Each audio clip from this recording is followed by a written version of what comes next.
We're joined now by Fianna Fáil's spokesperson for agriculture, Charlie McConalogue. Charlie, thanks for joining us.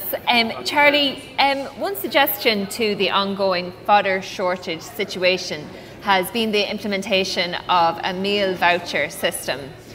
Is that something that you think the government should be looking at? Do you think that's a realistic solution? Yeah, good afternoon, good morning, Claire. I'm looking forward to the next couple of days, and there's a great atmosphere around here this morning.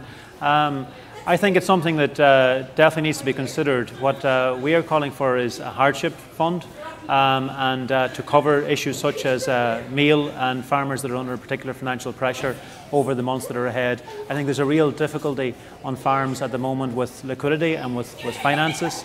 Many are carrying a lot of merchant debt from the very difficult year we've had, even going back to the fodder crisis we had last spring.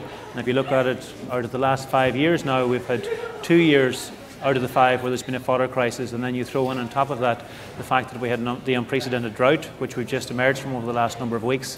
And this is sort of the first time, I would say, that in my memory certainly, that we've ever been talking about a fodder crisis in advance of the winter. So that certainly means that farmers are going to be under immense financial pressure, and I believe that Fianna Fáil believe that there needs to be a two-pronged approach from the Minister to that. First of all, we need to ensure that we see a loan scheme actually specifically developed for him or by the government under the SBCI at low interest rate in order to assist farmers with credit, with dealing with existing merchant debt, and also with the pressures that they're going to be experiencing over the months ahead. And then the benefit of that would be if it's guaranteed through the SBCI, the interest rates would be low, but also it means that banks can be assured in providing credit maybe to people who otherwise would struggle to get it because banks may be more difficult to deal with. And secondly as well, there will be some farmers who will need actual direct support, whether in the form of meal vouchers or other support, and we believe there needs to be a hardship fund put in place to actually assist farmers in that category, because undoubtedly as we go into the winter there's going to be a lot of pressure on farmers, and we need to see the Minister in the budget and over the coming weeks ensure that the support is there for them. Because this is an issue now that we're going to have to face on a long-term basis by the looks of things, with climate change, our changing weather patterns. That's all tied into the fodder situation that we're in at the moment. So the hardship fund that you're suggesting, is that a long-term solution, or is it a short-term solution, an immediate reaction to the situation that farmers find themselves in? I think what we're talking about is something to actually reflect the immediacy of the problem, and it's pretty much unprecedented what we're facing into over the coming months. So there needs to be specific help there for those. But also then we do need to look at there being a crisis reserve fund put in place on a permanent basis. And there is the option under the Rural Development Programme for there to be an under cap, for there to be a crisis reserve fund as part of the overall CAP suite, Common Agricultural Policy suite. And other countries across Europe have actually opted for that. And I think our government didn't, but I think we were remiss in that. And it's important that whenever you are facing into crises, and they don't necessarily have to be fodder related, but that there is, and it can be, for example, of crop failure, etc., that there is actually a fund in place which can be accessed and assist farmers in their time of need. And that's an important tool. And really, the government as part of the next CAP programme, will be seeking that actually that will be put in place on a permanent basis. And another issue you've been campaigning strongly on, Charlie, is the suckler payment, calls for a suckler payment. Effectively that would be a coupled payment. Do you really think that would be a sustainable solution to the sector? Like, when you think of the optics of it, do you think that would be offering a payment to the sector is a sustainable solution? Well, I think when you look at the benefit, and the suckler sector underpins farming in lots of parts of the country, and in many parts of the country it's the most suited farming model.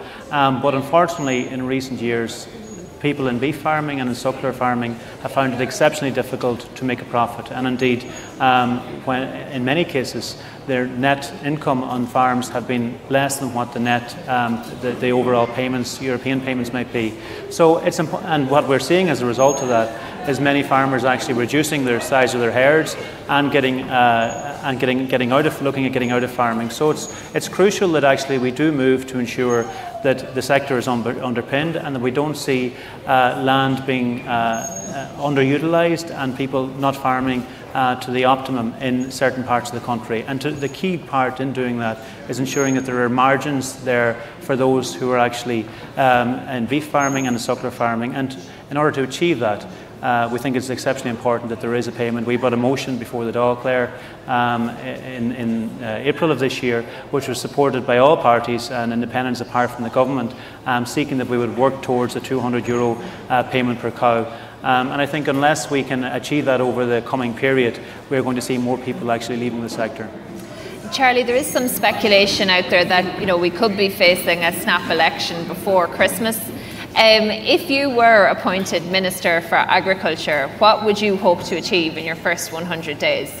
Well, I think one of the first things would be to address the crisis that's facing farmers over the winter and to ensure that the financial support is in place for farming families to actually meet the financial challenges they're going to have over the winter.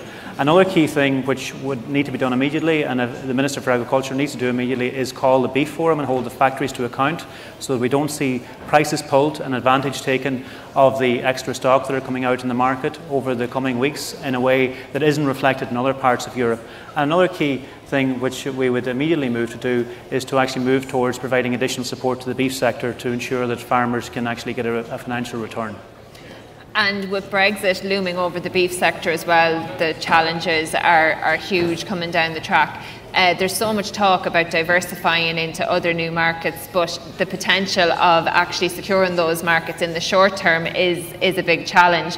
What kind of practical measures do you think should be put in place immediately to protect the beef sector? Well, I think first of all, and I think the government haven't really been as proactive as they should have been in terms of looking to develop the existing markets we have by resourcing Board BIA further to actually expand. But having said that, it is a slow burner. I'll bet the fact the government have not exploited it in the way they should have. Board BIA, for example, didn't get additional resources to put additional feet in the ground in those markets, and that's key to actually driving product into them. I think we need to see the government actually front up and be open about the measures they're taking in relation to mitigating against the risks. It's very much been under the surface. They haven't been clear in terms of what their plan is, and I think we only today we're hearing that there's sanction going to be sought for 450 additional customs officers and veterinary officers, and that's happening now just with 6 months from the deadline, when potentially we could be facing a hard Brexit, leaving a minimal amount of time to actually train those officers in to ensure that they are in place given if we do face the worst case scenario.